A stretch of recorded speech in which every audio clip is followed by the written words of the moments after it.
Mana birodarlar, Sha'bon oyini oxirlarida turibmiz. Roza tutamiz. Allohga hamdlar bo'lsin. Bu Ramazonga siz bilan bizni yetkazdi. 30 kun taravih o'qishlikka Alloh taolo bizga imkon bersin. Chunki qadri ne'matinda zavol, ne'matning qadri ana shu ne'mat zavolga yuz tutganda bilinadi. Ne'matni yo'qotib qo'yganimizdan keyin qadriga yetamiz. Endi duo qilaylik, Alloh taolo mana shu 30 kun rozani tutib, taravihni masjidlarda o'qishlikka Alloh o'zi bir muvaffaq qilgan bo'lsin. Bugungi mavzuyimiz Ramazon fazilati haqida. Tabiiyki, 2 kundan keyin, 3 kundan keyin roza bo'ladigan bo'lsa, siz bilan bizga mana shu Ramazonga tegishli bo'lgan ma'lumotlarni bilib, bu oyning fazilati haqida xabardor bo'lishimiz kerak bo'ladi. Mana birodarlar, Sha'bon oyi nihoyasiga yetdi. Ummat uchun bashorat, xursandchilikni olib, muborak Ramazon kirib kelyapti. Muborak bo'lsin Ramazon. Biz ustimizga birodarlar, xayriyat, barakat, mag'firat hamda do'zaxdan ozod bo'lishlik oyi, Ramazon oyi kelyapti. Muborak bo'lsin. Bu muborak oyda Alloh taoloning rahmati va marhamati mu'minlarga serob bo'lib yog'ilib turadi. Kim mana shu oyning xayriyatidan mahrum bo'lgan bo'lsa, haqiqatan mahrum odam ekan. Chunki Alloh biladi birodarlar, keyingi Ramazonga biz yetamizmi, yo'qmi? Toat, mag'firat oyi, nur, hidoyat oyi, Qur'on tilovati bo'lgan, barakot bo'lgan oy birodarlar. Buni g'animat bilishimiz kerak. G'animat bilishimiz kerak. Albatta siz bilan biz mu'minlar bu oyni hurmati siz bilan bizni qalbimizda oliy, makonati ulug' birodarlar. Mana shu oyda butun olamlarga rahmat bo'lib, Muhammad Mustafa sallallohu alayhi vasallam payg'ambar bo'lib yuborilganlar. Rasululloh sallallohu alayhi vasallamning mana shu oy kirganda sahobalarga bir bashorat qilib aytgan bir qancha hadislarni o'qiymiz. Bu oyning fazilati, bu oyda qilingan amallarning bir boshqa oydagi amallardan farqi bir qator eslab qo'yamiz. Chunki bu narsalarni doim biz eshitamiz har Ramazonda. Alloh taolo aytadi, astagfirullah, fazakkir fa inna zikra tanfa'ul mu'minin. Eslating, eslatma bering, zero eslatma mo'minlarga foyda qiladi. Sizni ilm ahli ekanligingizni belgisi bor. Ya'ni siz ilm ahlidanmisiz, tolibi ilmmisiz? Belgisi shuki, 1000 marta eshitgan masalangizni 1001 marta eshitayotganingizda ham xuddi birinchi marta eshitayotgandek tinglab diqqat qilib o'tirgan bo'lsangiz, demak siz ilm ahlidansiz. Bu hadislarda eshitganmiz, bu hadislar oyatlarni bilamiz. Bilasizlar. Lekin hozirgi aytayotgan oyatga muvofiq eslatma berish kimlarga foyda qilar ekan? Mo'minlarga. Payg'ambarimiz sollallohu alayhi vasallam marhamat qiladilar, Imom Ahmaddan bu hadis. Qad ja'akum shahru Ramazon, shahrun muborak. Tahqiq ustingizga Ramazon oyi keldi. Muborak oy. Iftaradallohu alaykum siyamahu. Alloh uning ro'zasini sizlarga farz qildi. Yuftahu fihi abwabul janna va yughlaqu fihi abwabul jahim. Bu oyda jannat eshiklari ochiladi. Jahannam eshiklari berkiladi. Va tughallu fihi shayatin. Shaytonlar bu oyda bog'lanadi. Fihi laylatun khayrun min alfi shahrin. Unda 1000 oydan afzal bo'lgan bir kecha bor, Qadr kechasi. Man hurima khayraha faqad hurim. Mana shunday muborak oyni xayriyatidan kim mahrum bo'lgan bo'lsa, haqiqatan mahrum bo'libdi. Ramazon muborak bo'lsin birodarlar. Intiqib siz bilan biz xursandchilik bilan kutgan muborak oy keldi. Bu kelayotgan oyni xursandchilik bilan kutib olish yoki unga siqilishlik ikkita narsaga bog'liq. O'lchov va tushuncha.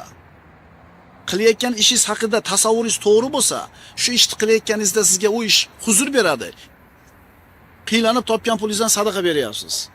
Qiylanib topgan pulingizdan zakot beryapsiz. Agar nima qilayotganligingiz haqida tasavvuringiz to'g'ri bo'lsa, u berishlik sizga huzur bag'ishlaydi, xuddi olishlik huzur bag'ishlaganidek. Demak, qilayotgan ishimiz haqida nima qilaylik? Qo'limizdagi telefonga zaryadka kerak. Kim bir marta, kim 2 marta zaryadka qiladi. Shu zaryadkasi tugab qolsa telefon o'chib qoladi. Siz bilan biz birodarlar, namozimiz bir kundagi 5 marta qilinadigan zaryadka. Dunyo bilan bo'lib, qalbimiz dunyoga berilib, siqilib, bo'g'ilib turgan paytimizda namozga kelsak, bir iymonimiz quvvat oladida zaryadka olib qolamiz. Haftalik zaryadka bor. Bu juma namozi. oyat, hadis, qissalar. Endi yillik bo'ladigan zaryadga bor. Bu nima? Ramazon ro'zasi. 1 yillik ozuqani olishligimiz kerak. Ramazon sabr oyi birodarlar. Shuning uchun Alloh azza va jalla siz bilan bizga Ramazon ro'zasini buyurdi. Allohga kerakmi biz ro'za tutishimiz? Kerak emas. Nimaga buyurdi? Har bitta buyruqning orqasida hikmat bor. Har bitta shariatimizda qaytarilgan, man qilingan ishni, shu man qilinishligida hikmat bor. Payg'ambarimiz sollallohu alayhi vasallam aytadilar: "Man lam yada qawla zur va amala bihi, falaysa lillahi haja fi an yada ta'amahu va sharabahu." Kim ro'za tutgan odamlar ichida deyapti payg'ambarimiz, kim yolg'on gapni to'xtatmasa ro'za tutib turib va mana shu yolg'on gapga bo'lgan amalni to'xtatmasa, bu odamni yemay ichmay qo'yganini Allohga keragi yo'q. Birodarlar, ro'zadan maqsad yemay qo'yish, bir qator organizmni rohatlantirish, bir qator bir nima qilish, shlaglarni chiqarish emas. Astagfirullah. Ya ayyuhallazina amanu kutiba alaykumus siyamu kama kutiba alal ladina min qablikum la'allakum tattaqun. Ey iymon keltirganlar, sizlardan avvalgi ummatlarga farz qilinganidek, sizlarga ham ro'za tutishlik farz qilindi. Maqsad nima edi? La'allakum tattaqun. Shoyat taqvodor bo'lsanglar. Ro'zadan maqsad taqvo. Ro'zadan maqsad taqvo. Uyqusi yaxshi odamlarning rashodini qarang. Peshinda o'qib turib bitta tashlasam, asrgacha uxlaydi, qoyil. O'zi bir hisobda yaxshi, bunaqa odam uxlagani yaxshi, chunki o'g'il bo'lsa gunoh qilgandan ko'ra telefon o'ynab, har xil narsani ko'rib. Nima qilgani yaxshi? Uxlagani yaxshi. Lekin birodarlar, u ro'zadan maqsad uxlashmasda. Bizni ro'zamiz o'sha sahobalarda hayotidagi bo'lgan ro'za bilan taqqoslasak, bizni ro'zamiz uyqu va ovqat oyi. Birodarlar, ro'za tutishdan maqsad kelinlar ertamandan kechgacha oshxonada qolib ketmasin. Boshqa oyda yemaydigan ovqatlarni qilib yeymiz. Nima demadinglar? Kelinglar o'sha kelinlarga ham ozgina fursat beraylik. Chunki ro'zadan ko'zlangan maqsad la'allakum tattaqun. Shoyat taqvodor bo'lsanglar. Ozgina narsa bilan, endi ro'zaning hurmati yo'qmi, domla? Hurmat nima bilan o'lchanar ekan? Dasturxondagi ovqatni hech chiqilligi bilan. Mana bu narsa noto'g'ri-da. Darsimizni boshida aytdik. Qilayotgan amalingiz haqida tasavvuringiz to'g'ri bo'lsa, bu ishni qilishingiz ham to'g'ri bo'ladi, qabul bo'lishi ham to'g'ri bo'ladi. Agar tasavvuringiz noto'g'ri bo'ladigan bo'lsa, ro'zadan maqsad nima ekan? Taqvo ekan, taqvo sifati ekan. Bu oy birodarlar, bandalarning foydasiga yoki zarariga hujjat bo'ladi. Bu oyni hurmatini rioya qilgan odamni Alloh taolo hurmatini rioya qiladi. Zoyi qilgan bandani Alloh zoyi qiladi. Birodarlar, ro'za bu ixlos ibodati. Nimaga desiz? Namozingizga riyo aralashib qolishi mumkin. Masjidga chiqasiz, hajingizga, umringizga, boshqa, ammo ro'zaga riyo aralashmaydi. Qanaqa qilib?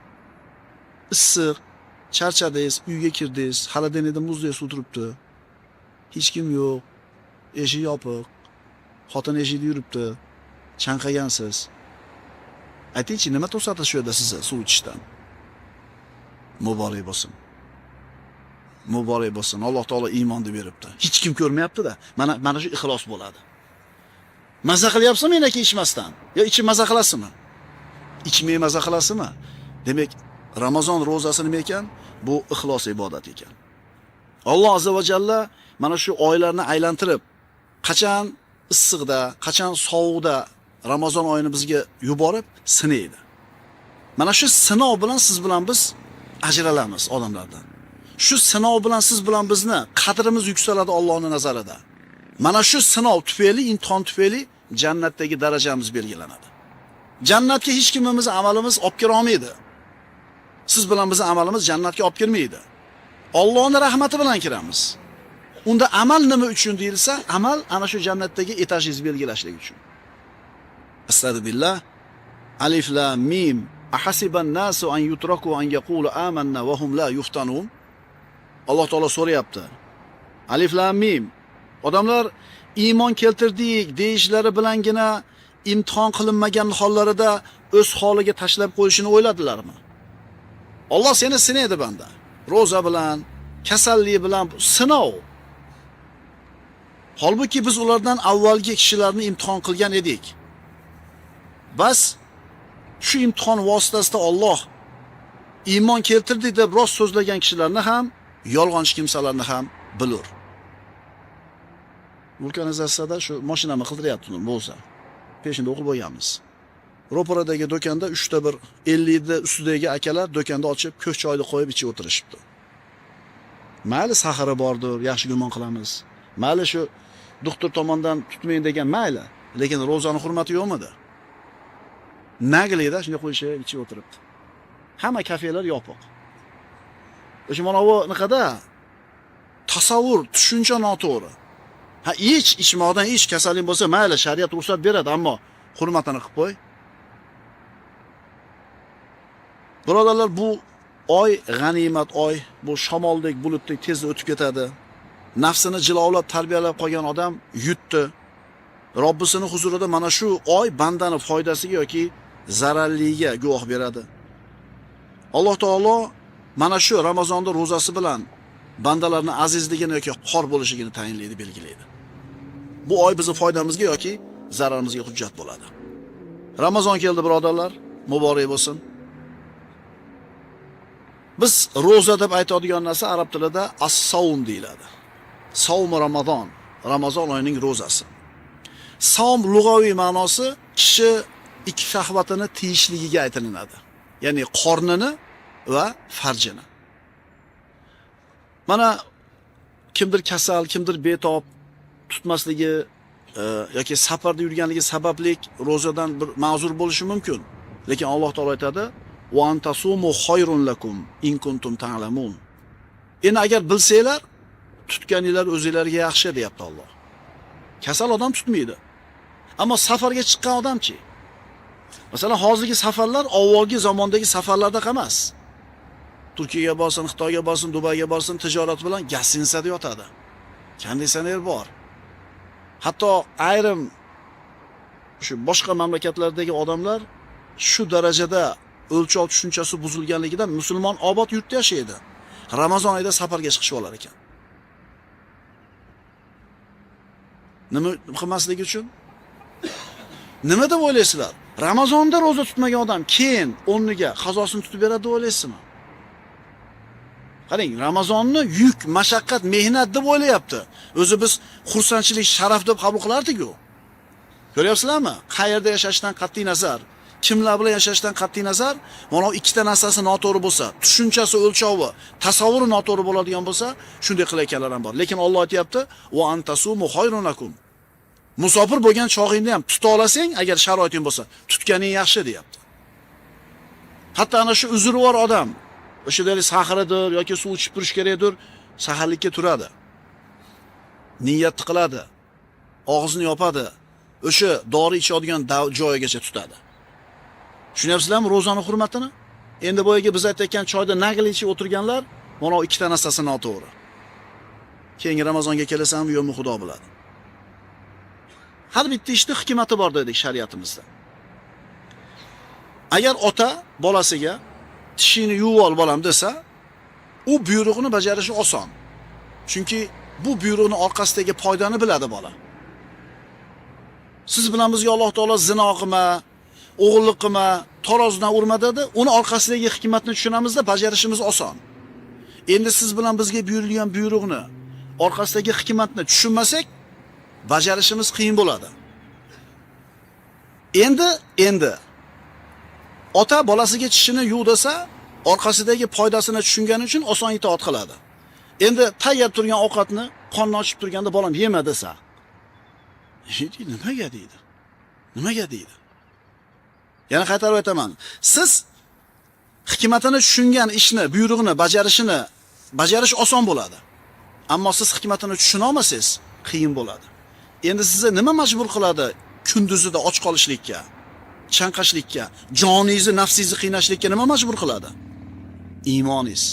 Iymoningiz nima deyapti? Modomiki Alloh taolo shu ishni qil dedimi? Demak, buning orqasida ulkan katta bir foyda hikmat bor. Robbingizga bo'lgan iymoningiz sizni ovqatdan to'sadi. Tushunarlimi? Yana qaytarib aytaman, muborak bo'lsin, bu iymon bu. Hech kim ko'rmayapti. Ha, tutdim deb qo'ysangiz kim bilib o'tiribdi? Tiling chiqarchi deydimi? Qayerdan biladi? Bu faqat mo'min odam qiladigan ixlos ibodati, sabr ibodati. Orqasidagi hikmatni siz bilan biz tushuna olmasak ham, bo'yin sunayotganligimiz siz bilan bizni Allohga bo'lgan iymonimizni, ishonchimiz alomati. Inson o'zini, nafsini isloh qilishligida, sulukiyatini tuzatishda ro'zani birodarlar ahamiyati katta. Shuning uchun juda ko'p amallar mana shu ro'za tutishlik bilan gunoh bo'lgan amallar kafforat qilinadi. Mana hikmatlaridan bittasi. Uylanishlikka imkoniyati bo'lmayotgan yigitlarga shariat ro'za tutishlikni tavsiya qiladi. Chunki mana shu shahvatni sindirishlik, nafsni jilolashlikka eng kuchli qurollardan bittasi. Bir inson bir narsani xohlayapti, unga imkoniyati yo'q. Yana bitta odam shu narsani xohlayapti, imkoniyati bor. Qaysinisini shu ishdan tiyilishi qiyinroq?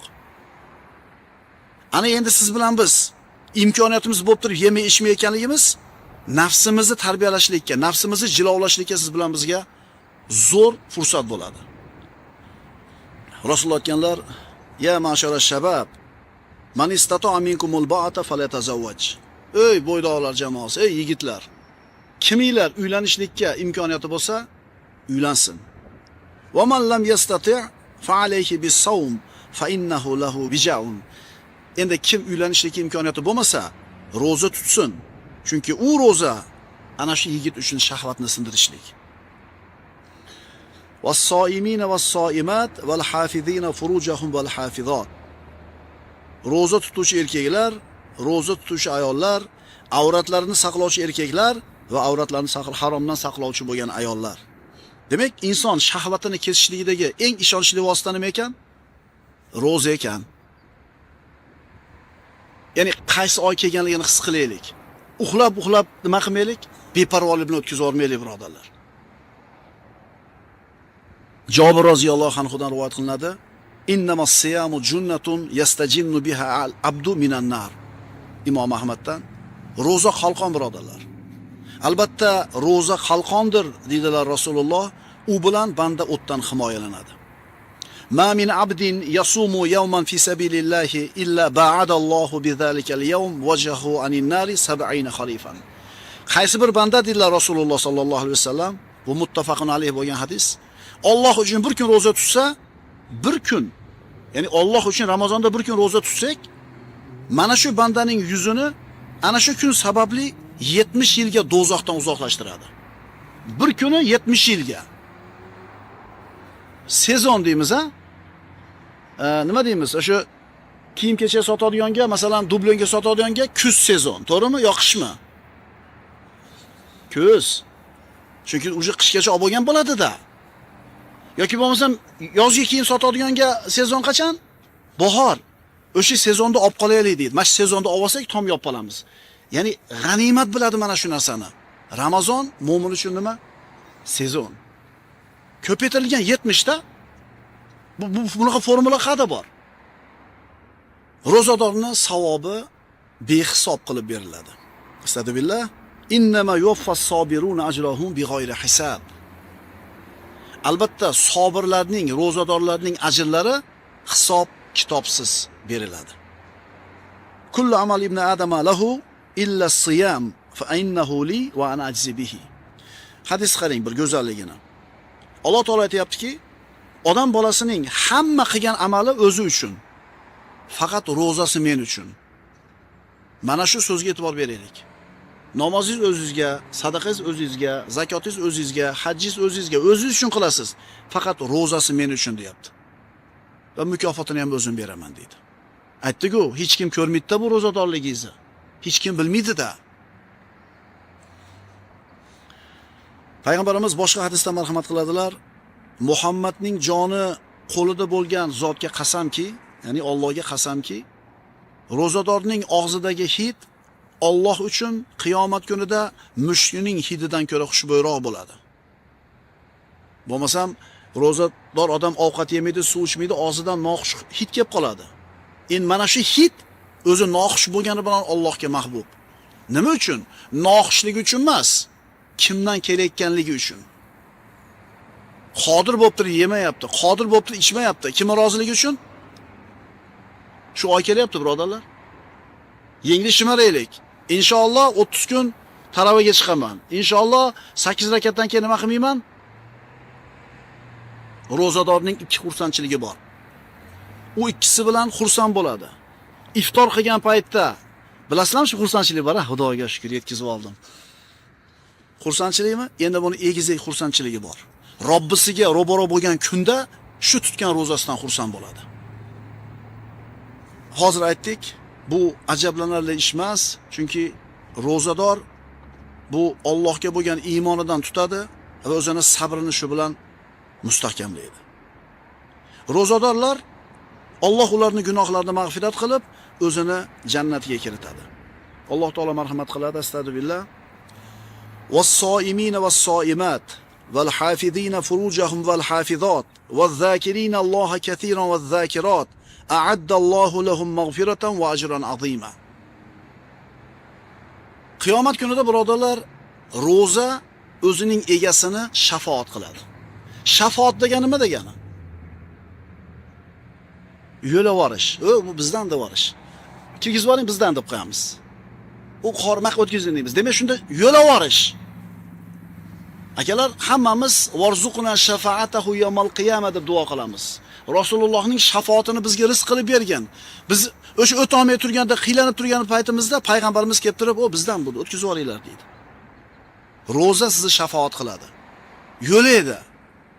Payg'ambarimiz aytadilar, Imom Ahmaddan bu hadis: "As-siyamu wal Qur'anu yashfi'ani lil abdi yawmal qiyamah." Qur'on va ro'za qiyomat kunida shu ikkala amalni qilgan bandani shafoatiga oladi. Taravadan chiqib ketayotgan ukalar 8 rakatdan, mayli, o'zi taravih sunnat, o'qimagan odam gunohkor bo'lmaydi. Ammo chiqib ketib qiladigan ishingiz bilan mayada turgan paytingizdagi qiladigan ishingizni taqqoslab ko'ring.